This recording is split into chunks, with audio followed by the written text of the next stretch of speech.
you've got too many examples around the world of government-run systems that just simply don't work. We had a hearing that I chaired last Thursday where we had two people from Canada, a cancer doctor from the UK, telling about what happens in a system where you can often find out what's wrong with you, but you just can't get anything done about it.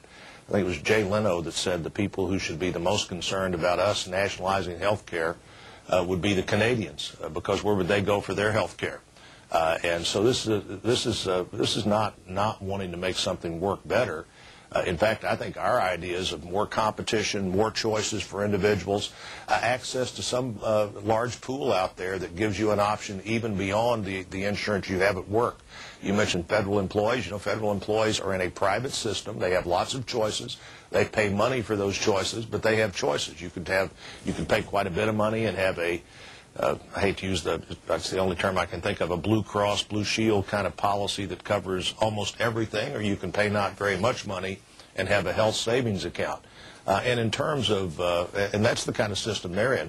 You know, if anybody knows they don't want to be part of a government-run system, it's a bunch of government employees. They understand the government can barely run the government, let alone try to run health care as well. And we want this system to be better. I am absolutely not a defender of the system exactly like it is now, but I want to go in the right direction that produces more choices, more doctor-patient focus, more options for individuals.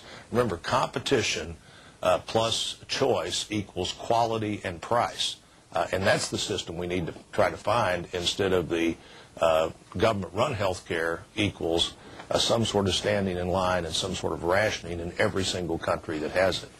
I'm for, if you like what you have, you can keep it, but I'd also like to give a lot more control to the individual of that tax benefit so that somebody like Frank can say, all right, you know, this policy no longer meets my need. I'm going to take the tax benefit, the tax-free spending of money, the tax-encouraged spending of money, and I'm going to go out into this bigger pool, and maybe that's just access to something exactly like the Federal Employees Benefit Group. Federal employees in every state in the country. That group slightly expanded could be one of the places, in my opinion, everybody could go, and I'm going to buy a policy.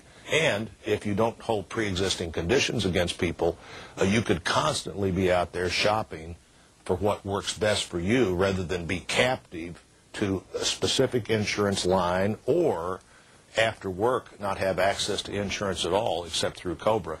These are two big reforms in the system that I think would make the system work much better and, again, equal higher quality and lower cost.